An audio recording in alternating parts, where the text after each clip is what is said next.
past couple decades, Buick has been working really hard to appeal to the younger crowd, and in 2020 they completely abandoned their sedan lineups so they can fully focus on SUVs. Since then, they've been reviving them and updating the tech within them so that they're more modern for today's vehicles. Today we've got the 2025 Enclave Avenir, which is the top trim level for this Enclave, and it's completely redesigned for the 2025 lineup. Is Buick going to make an impact in the SUV space? Well, let's find out.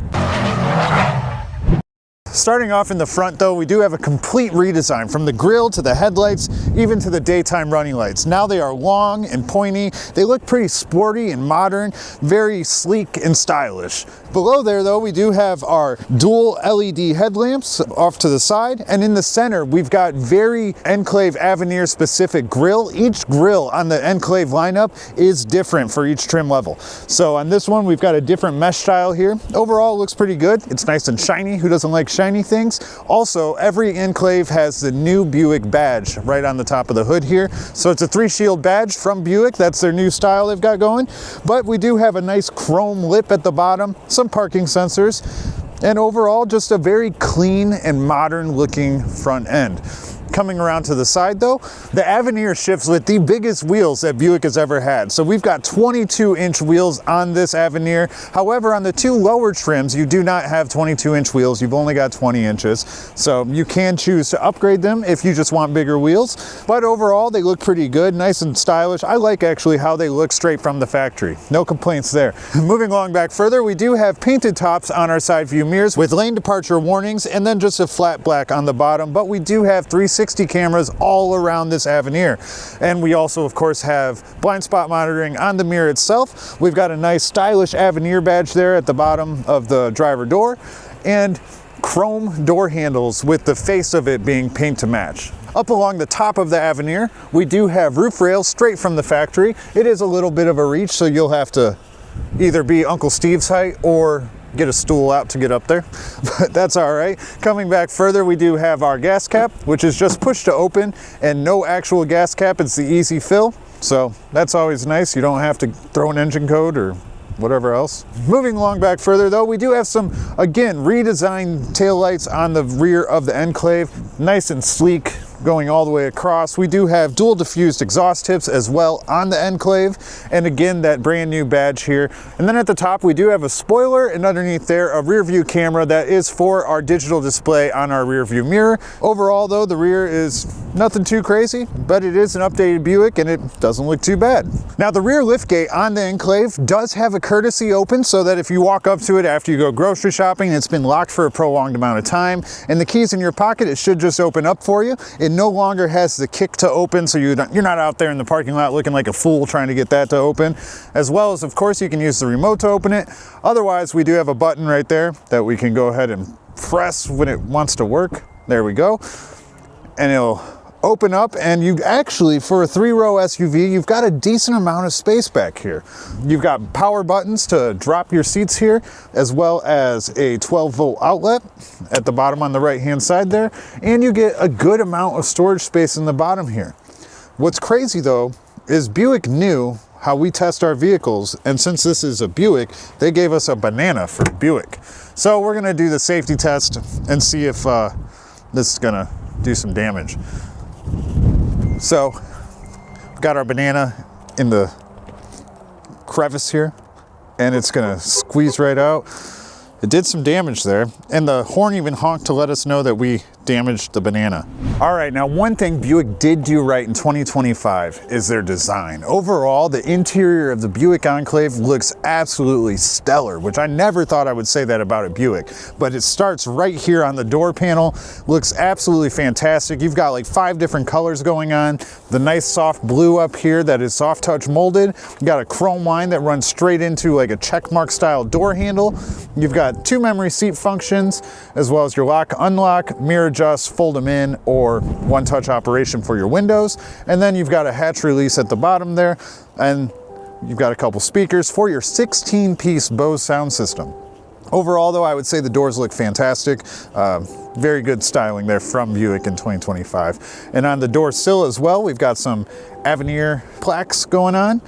Now the seats themselves are fully leather for all 3 rows on the Enclave. But the front seats themselves have a plethora of features. You've got massage on both of your front seats, as well as full power control, lumbar control, and everything. Their goal is to make this more comfortable than your Lazy Boy at home. So let's see if it is. Yeah, it's not bad. At least in the front, this is a good throne for the driver.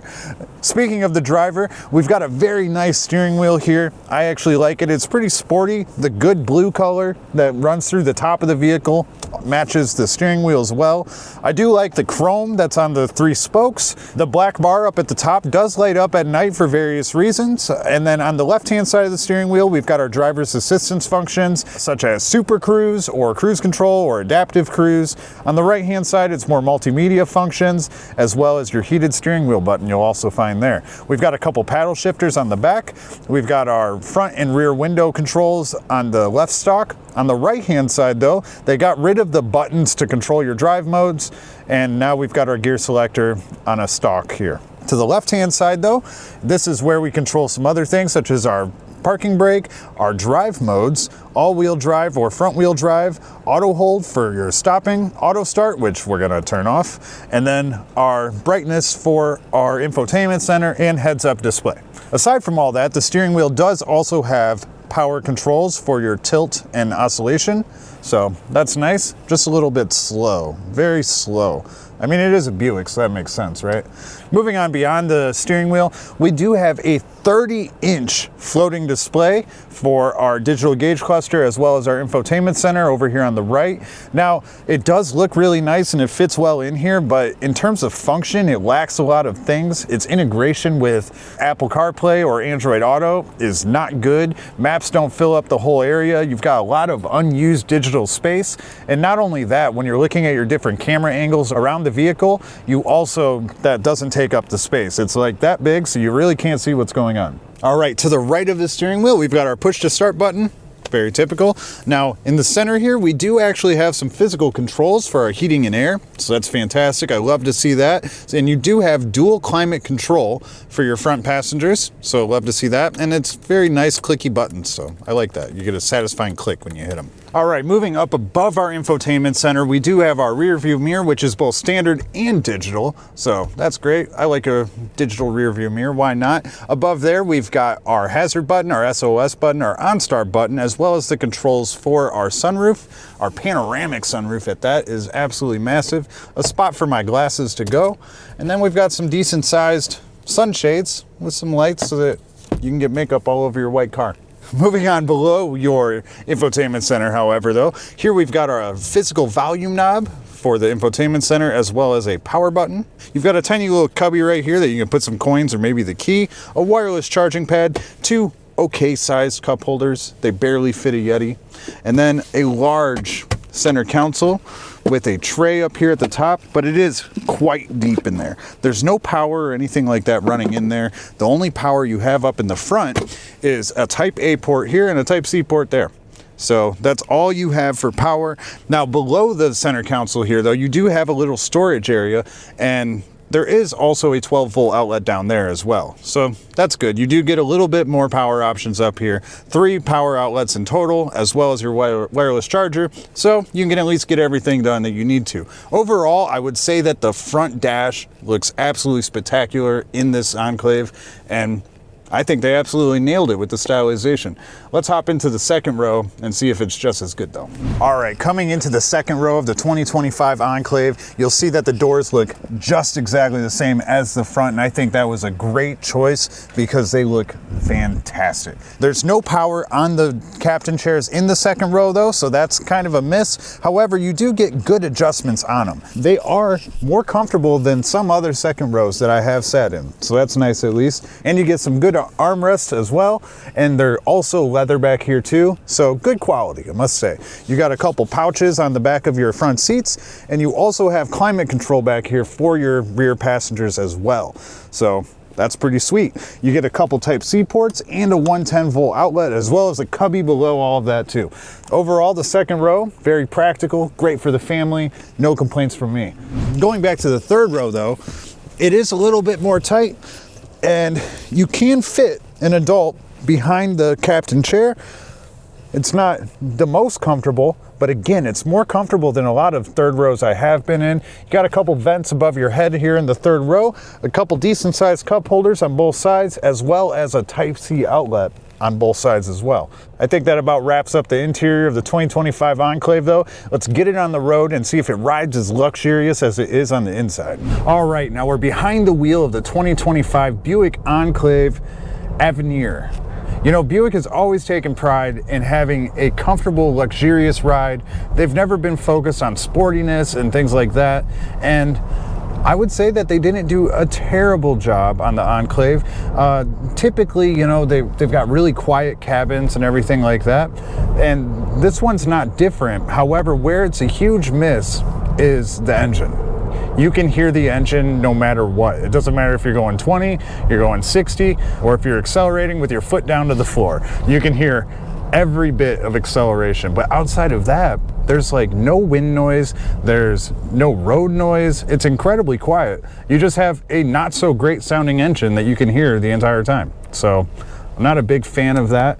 But in other terms of comfortability, the throne here in the front, it's pretty comfy. Now, in other terms of comfortability or practicality, you know, visibility is pretty good on the Enclave, I would say. You've got a pretty raked front windshield, but it doesn't impact much. Your A-pillars are not too big. One thing I do wish is that your side view mirrors were a little bit larger, because it is a pretty big car and you can't see too well with these tiny little side view mirrors.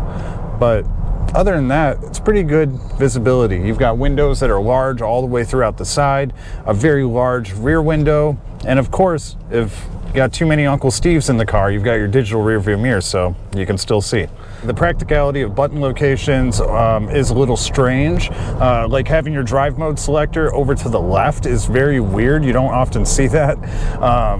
Same with, you know, yeah, your hazards being up at the top.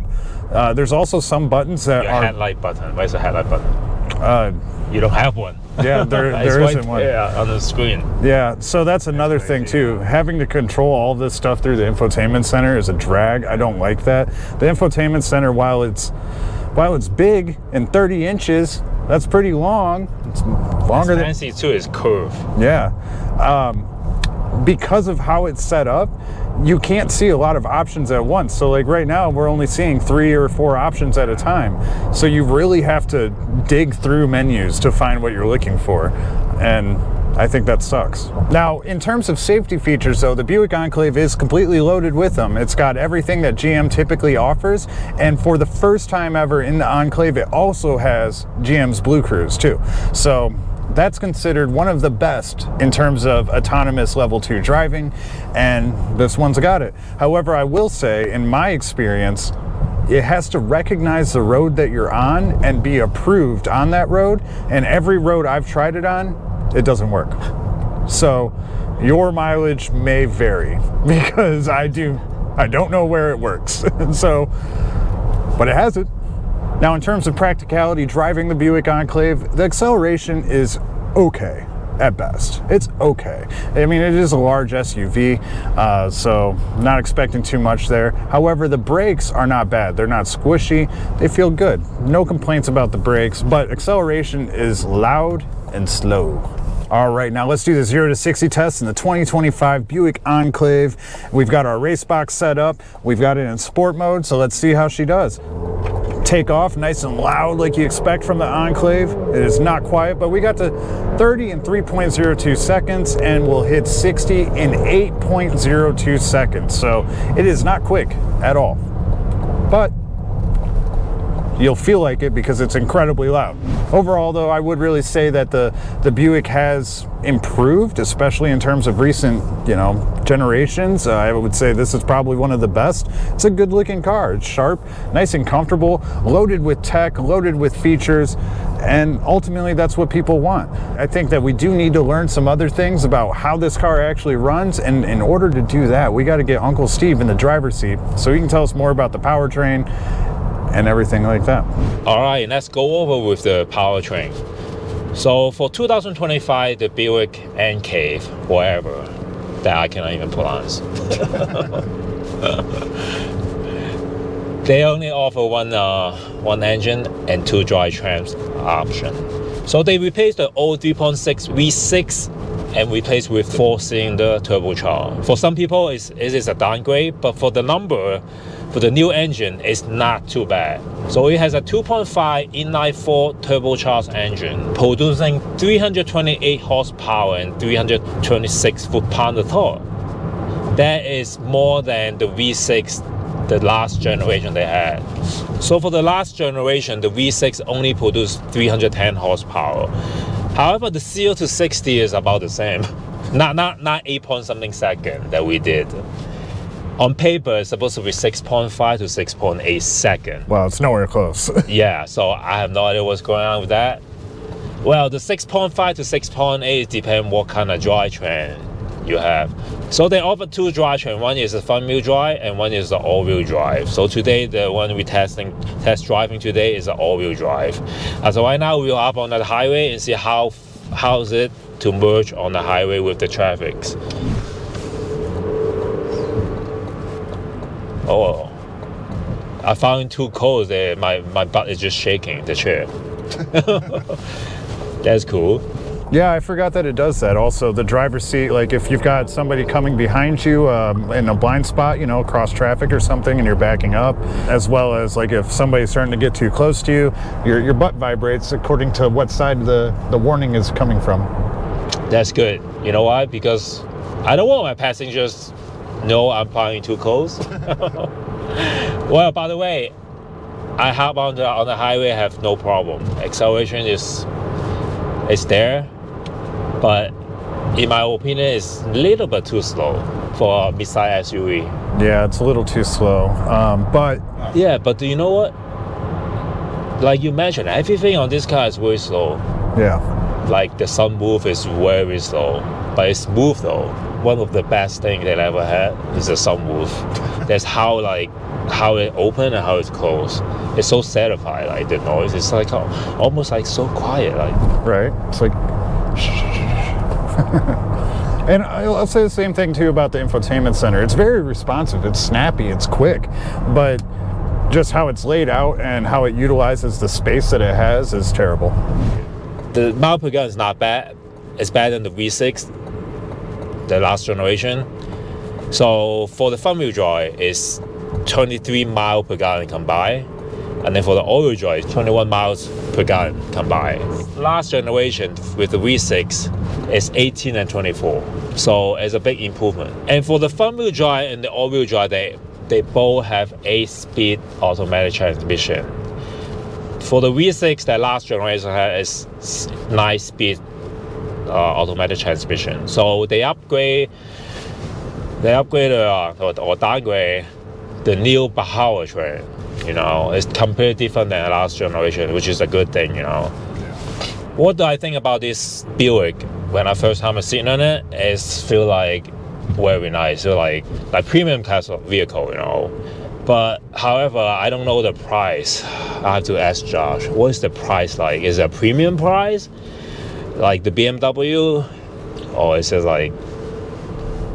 It's a premium price. I mean, Buick's always kind of sat in that place kind of around like Lexus, Acura, but not quite to like Cadillac's price range, you know?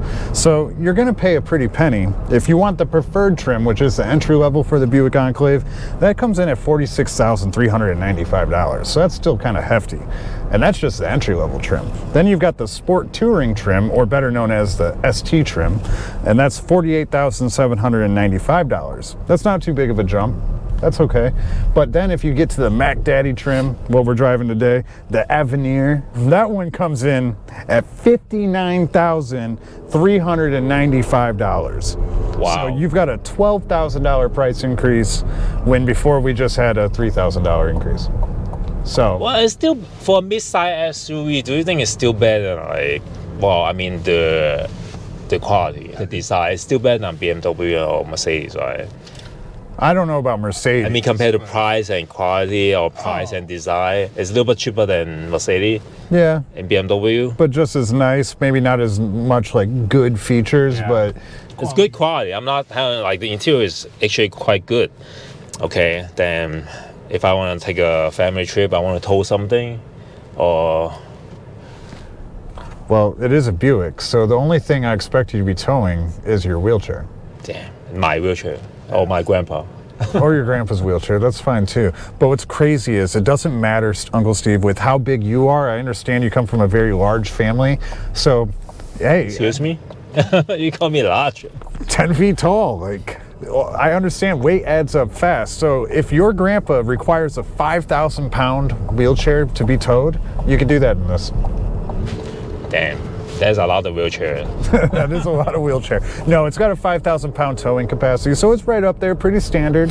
You can tow a small trailer or a small travel trailer. You got some dirt bikes or something, no problem. Well, there you have it. In conclusion, the 2025 Buick Enclave, their flagship SUV, it's better than ever, I would say. In terms of what Buick typically offers or what it has in the past, they're really stepping up their game. It's a nice, luxurious ride. It's a very quiet cabin outside of the engine noise. We'll have to see about the powertrain, if that is gonna hold up or not. But if you're in the market for something a little bit more luxurious, comfortable, not sporty, you don't care about speed and everything like that, go check out a Buick. I know you never thought I would say that, but go check one out. See what you think about it. Is it the comfort that you're looking for? Does it have the features that you need? Let us know in the comments. Smash up the likes, subscribe to the channel, and we'll see you on the next video.